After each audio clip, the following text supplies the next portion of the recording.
pas eu le temps de boire mon café ce matin. Le système de santé en Suisse, tout savoir. Le système de santé suisse a été classé comme le meilleur au monde par le rapport 2018 de l'Euro Health Consumer Index EHCI, car la qualité des soins y est très élevée. En Suisse, l'assurance maladie n'est pas seulement un choix, mais aussi une obligation. Et contrairement à beaucoup d'autres pays, ce système repose sur un modèle bien particulier. En effet, chacun doit s'assurer auprès d'une caisse privée, mais selon des règles fixées par l'État. Alors, comment fonctionne vraiment ce système? Quels sont ses avantages, ses limites et pourquoi coûte-t-il si cher? Dans cette vidéo, on va décortiquer ensemble le fonctionnement de l'assurance maladie, mais avant d'aller plus loin, laisse-moi me présenter si tu me le permets. Moi c'est Lily et ici tu trouveras des sujets institutionnels sur la Suisse, mais pas seulement, car je vous propose aussi des comparatifs comme dans cette vidéo que je te mets juste ici et je te mettrai le lien en description si le sujet peut t'intéresser. Prêt? C'est parti! Comprendre le système de santé suisse. Tout d'abord, une présentation du système suisse d'assurance maladie. La sécurité sociale, telle que nous la connaissons en France, n'a pas d'équivalent sur le territoire helvète. Le système de santé suisse, qui est considéré comme l'un des meilleurs au monde, se caractérise par une assurance maladie de base, l'AMAL, obligatoire, qui couvre les soins de santé de base. Si tu veux en savoir plus, je t'invite à regarder cette vidéo pour compléter tes connaissances à ce sujet. Cette dernière peut être complétée par une assurance complémentaire santé, qui est facultative, mais recommandée afin d'obtenir les meilleures conditions de remboursement. Il est bon de savoir que l'assurance accident qui couvre en cas d'accident professionnel ou non professionnel est également obligatoire dans la plupart des cas. C'est votre employeur qui y souscrit pour vous. Ensuite, sachez que le coût des soins de santé peut être élevé et varier en fonction de la région, du type de traitement et du prestataire de soins choisi. Et enfin, savoir que la gestion du système de santé suisse est répartie entre la Confédération suisse et les autorités cantonales. Pour vous illustrer qui gère quoi, voici un petit résumé utile que vous puissiez mieux comprendre. La Confédération établit le cadre réglementaire et gère donc l'assurance maladie obligatoire, la lutte contre les maladies transmissibles, la procréation médicalement assistée, les transplantations, la recherche, la formation des prestataires de santé, le prix des médicaments, les normes nationales de qualité et de sécurité des soins. Les cantons, quant à eux, appliquent la réglementation fédérale et disposent de compétences étendues dans les domaines suivants: les soins hospitaliers, la médecine de pointe, l'exercice de professions de santé, des initiatives de prévention sanitaire. L'assurance obligatoire de base, donc l'AMAL, en Suisse, l'assurance maladie est obligatoire pour toutes les personnes résidant dans le pays. Chaque individu, qu'il soit adulte ou enfant, y compris les travailleurs étrangers détenant un permis de séjour de plus de 3 mois, donc le B, le L ou encore le C, doit souscrire une assurance de base auprès d'une caisse maladie privée, mais toutes doivent respecter les mêmes règles fixées par la loi. Je ne vais pas m'étaler sur ce sujet car je l'ai développé dans la vidéo dont je vous parlais juste avant.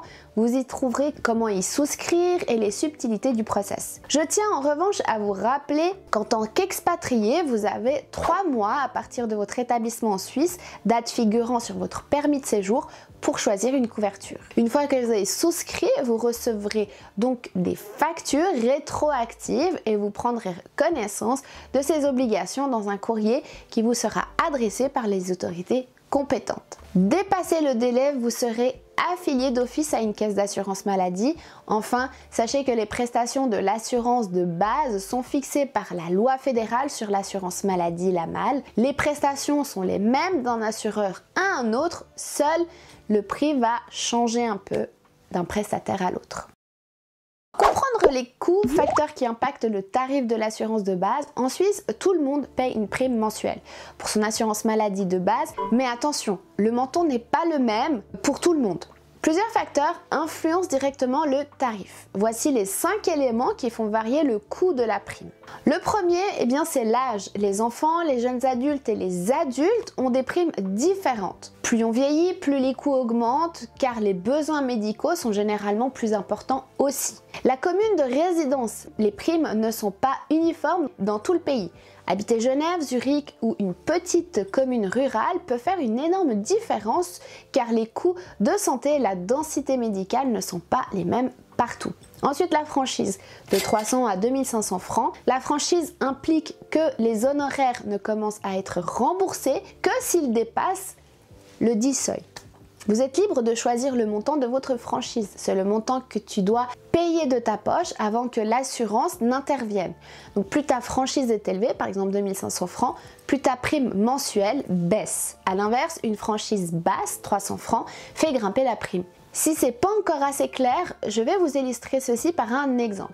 Vous avez choisi une franchise à hauteur de 500 francs. Vous devez vous rendre 2 fois chez un spécialiste, gynécologue, ORL. Chaque visite est facturée 350 francs. Vous payez la première facture, 350.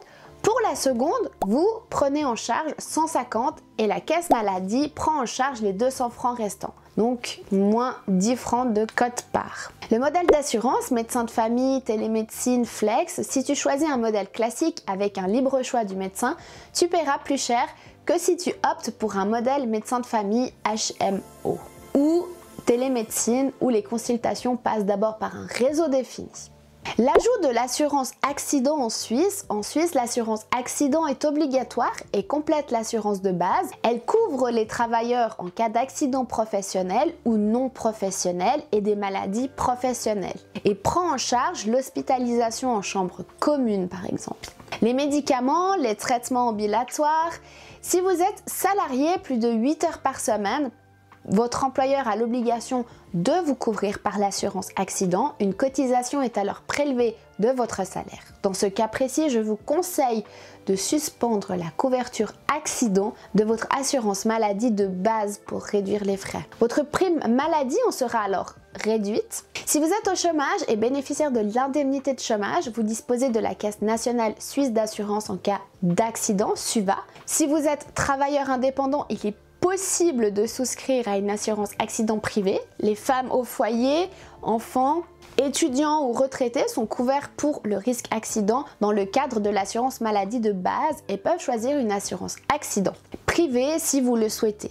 Il vous faudra arbitrer entre ce que vous êtes prêt à payer, le niveau de couverture attendu et les remboursements souhaités. Comment réduire tes primes d'assurance maladie suisse? Eh bien, sache qu'en 2024, 39 assureurs proposent l'assurance maladie obligatoire, parmi eux Assura, CSS, Elsana, Visana, Sanitas, Groupe Mutuel.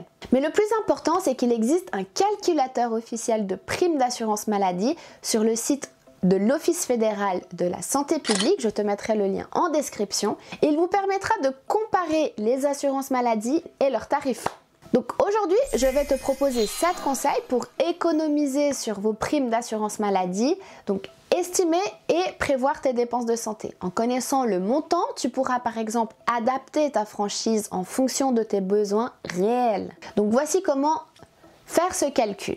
Tout d'abord, analyse les dépenses de l'année précédente. Médecin, spécialiste, médicaments, tout en prenant en compte d'éventuels imprévus. Hospitalisation d'urgence, en excluant les frais qui sont totalement à la charge de l'assurance sans franchise ni quote-part, comme les frais de grossesse et de maternité. En optimisant ta franchise, tu pourras obtenir une réduction de ta prime allant jusqu'à 70%. Si tu es en bonne santé et que tu ne vas pas souvent chez le médecin, tu pourrais choisir une franchise élevée, donc la plus haute, 2500 francs. Cela baissera les coûts de la couverture.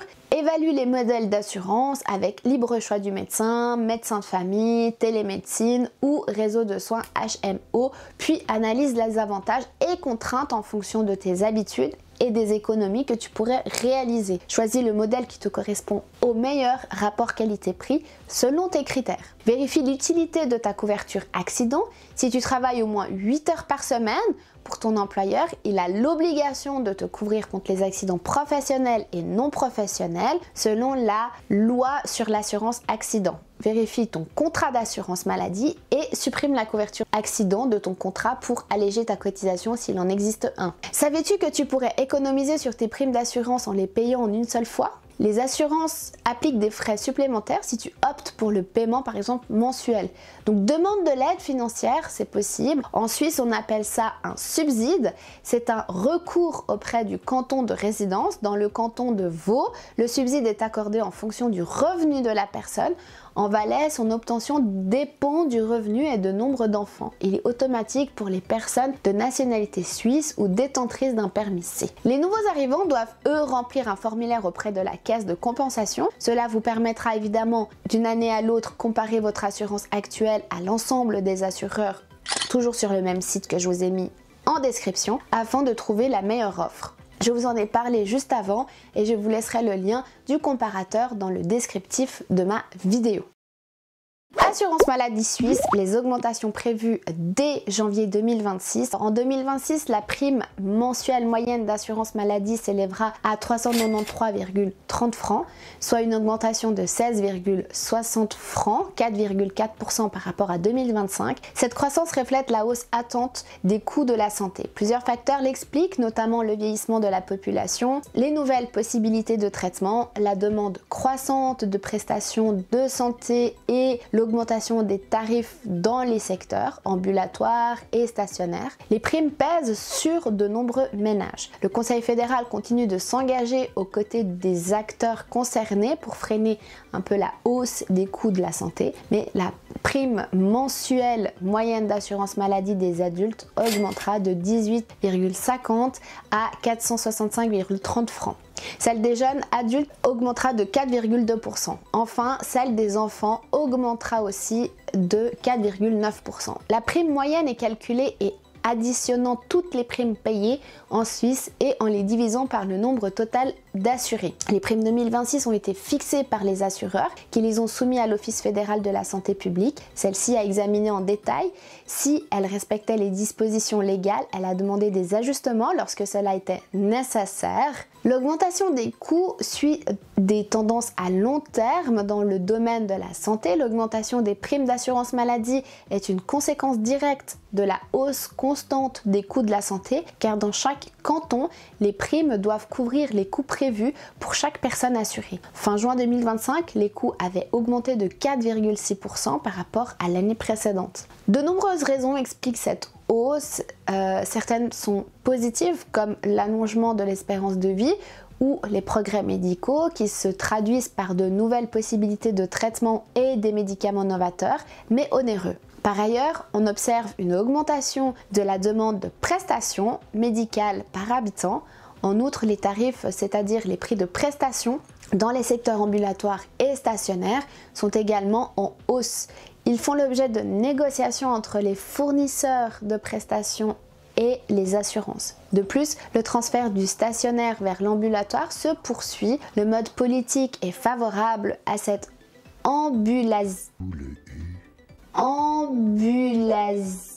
Alors il est où le U de l'ambulance? Tête de nœud! Ambulatisation pertinent sur le plan médical car elle permet globalement de freiner la hausse des coûts. Cependant, ce transfert entraîne encore à l'heure actuelle une charge plus importante pour les payeurs de primes, les traitements ambulatoires étant financés exclusivement par les primes des assurés, alors que les traitements stationnaires sont partiellement financés par les cantons. Cela changera à partir de 2028 lorsque le financement uniforme des prestations entrera en vigueur. Mise en œuvre des mesures visant à freiner la hausse des coûts, les primes d'assurance maladie pèsent financièrement sur de nombreuses personnes. Il est donc d'autant plus important que tous les acteurs impliqués continuent de s'engager en permanence pour maîtriser la hausse des coûts. Le département fédéral de l'intérieur et l'OFSP le font depuis des années. Au cours de la dernière décennie, l'examen minutieux de l'efficacité, de l'adéquation et de l'économicité des prestations nouvellement admises ou non, le réexamen régulier des prix des médicaments, le contrôle des nouvelles structures tarifaires ont permis d'économiser plus de 2 milliards de francs au total. En outre, de nouvelles mesures décidées récemment seront mises en œuvre ces prochaines années. En 2024, le peuple a voté sur 3 modifications de la loi dans le sillage de l'entrée en vigueur du contre-projet à l'initiative pour un frein aux coûts. Le Conseil fédéral fixera pour la première fois, fin 2026, des objectifs pour la période 2028 à 2031 concernant la croissance maximale des coûts dans l'assurance obligatoire des soins. Une commission surveillera l'évolution des coûts et en cas de dépassement, recommandera les mesures adéquates. Le contre-projet à l'initiative d'allègement des primes entrera aussi en vigueur en 2026. Il obligera les cantons à verser une contribution minimale au financement de la réduction des primes. Il y aura donc plus de ressources disponibles dans ce domaine. L'entrée en vigueur du financement uniforme des prestations de santé en 2028 permettra également de décharger les payeurs de primes. En effet, les prestations ambulatoires ne seront plus financées exclusivement par les primes, mais conjointement avec les cantons. Par ailleurs, le Parlement a adopté le deuxième volet de mesures de maîtrise des coûts lors de la session de printemps 2025. Ce volet comprend des mesures importantes telles que les remises quantitatives pour les médicaments générant un chiffre d'affaires élevé ou le renforcement de la concurrence entre hôpitaux. Le potentiel d'économie pour atteindre un demi-milliard de francs par an, en plus de ces mesures prévues sur le long terme, des solutions concrètes applicables rapidement sont nécessaires à cette fin. La conseillère fédérale Elisabeth Baum-Schneider réunit différents acteurs autour d'une table ronde pour développer des mesures à court et moyen terme en visant à freiner la hausse des coûts. Ainsi, les participants se sont engagés fin 2024 à réaliser des économies annuelles de 300 millions de francs dès 2026. Les premières mesures seront adoptées en octobre lors de la prochaine table ronde. Alors, les différences entre les systèmes de santé français, faisons un petit comparatif avec le système français si vous me le permettez. La sécurité sociale telle que nous la connaissons en France n'a pas d'équivalent en Suisse, comme je vous le disais. En France, le financement du système de santé français repose principalement sur un principe de solidarité. Les prélèvements sont faits sur les salaires et les impôts en Suisse. Les assurances maladie sont financées par les primes individuelles indépendamment du revenu. Le système de santé français, cotisation collective, plusieurs régimes en fonction de la profession, salarié, agriculteur, indépendant. La plupart des coûts sont couverts par l'assurance maladie à hauteur de 70% sans franchise ni quote-part. Une complémentaire santé peut compléter la couverture. Déclaration d'un médecin traitant pour bénéficier du niveau de remboursement maximum fixé par la sécurité sociale. Les soins dentaires sont en partie couverts par la sécurité sociale. Le système de santé suisse, cotisation individuelle, une assurance de base est mise en place, la MAL. Une complémentaire santé peut compléter la couverture. Les coûts de la santé sont pris en charge par l'assuré à hauteur de la franchise et de la quote-part. Différentes formules d'assurance libre, choix du médecin, HMO ou consultation télémédicale qui font varier le prix de la prime. Les soins dentaires ne sont pas couverts par l'assurance de base obligatoire. Voilà, tu comprends maintenant comment fonctionne l'assurance maladie en Suisse, pourquoi son coût varie et quels facteurs entrent en jeu. Et comme tu l'as vu, une nouvelle hausse des primes est prévue, mais la vraie question c'est jusqu'où ce système peut-il aller avant de devenir insoutenable pour les assurés? Dis-moi en commentaire ce que toi tu en penses. Est-ce que le système suisse est un modèle à suivre ou au contraire une machine trop coûteuse qu'il faudrait peut-être réformer? On en discute volontiers juste en dessous dans les commentaires et on se retrouve la semaine prochaine avec une nouvelle vidéo et je vous dis à très vite. Ciao!